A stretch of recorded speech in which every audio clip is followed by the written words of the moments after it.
श्रीमद्भागवत महापुराण नमो नमः। श्रीमद्भागवत कथा सुनाते हुए राजा परीक्षित से श्री सुखदेव जी कहने लगे, हे राजन, राजा राहुगण पालकी में सवार होकर प्रतिदिन कपिल देव मुनि के पास ज्ञान सीखने के लिए जाता था। एक दिन राह में पालकी उठाने वाला एक आहार बीमार हो गया। राजा का आदेश पाकर उसके सैनिक एक मनुष्य की खोज में निकल पड़े। थोड़ी दूर जाने पर उसे जरभरत दिखाई दिया, जो श्री हरि नारायण का स्मरण करने में मग्न थे। सैनिक ने हृष्ट पुष्ट शरीर वाले मनुष्य को देखकर पालकी ढोने वाले हेतु उन्हें पकड़ ले गए।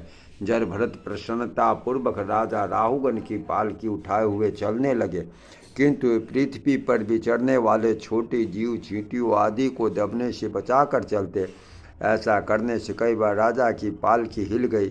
तब राजा बोले, अरे कहारो, यह पालकी क्यों हिलती है? तब एक कहार बोले, हे अन्नदाता, हमारा कोई दोष नहीं, यह नया कहार पालकी को हिलाता है।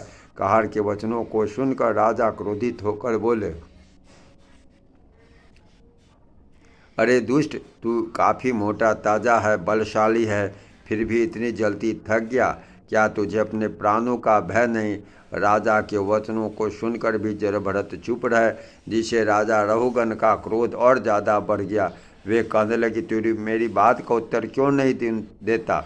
यह सुनकर जरभरत बोले, राजन, आपने कुछ पल पहले मुझे कहा कि मैं ज़्यादा दूर तक नहीं चला, फिर भी थक गया। इसका कारण यह है कि जो व्यक्ति बिना प्रयोजन के घूमता फिरता है वह शीघ्र ही बीमार हो जाता है। आपने यह भी कहा, मैं काफ़ी मोटा ताजा, कि हे राजन, जिसे जीव कहते हैं वह न मोटा होता है न दुबला, वह सदैव एक समान रहता है।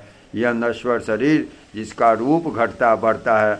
आपने मुझे प्राणों का भय दिखलाया, जिसका तिल बराबर भी चिंता मुझे नहीं, क्योंकि मेरे लिए मरना एवं जीना दोनों समान है। इसलिए कि मृत्यु देना मनुष्य के वश की बात नहीं, बिना मृत्यु आए कोई नहीं मरता। तुम अपने इस नश्वर शरीर के घमंड में हो कि मैं राजा हूँ, परंतु हे राजन, मृत्यु के पश्चात मैं और तुम दोनों बराबर हो जाएंगे। तुम चाहो तो मेरे इस झूठे नाशवान शरीर को दंड दो। जरभरत के वचनों को सुनकर राजा रहुगण के मन में ज्ञान के प्रकाश का अंकुर फूट पड़ा। तत्क्षण वह पालकी से उतरकर जरभरत के चरणों में लेट गए।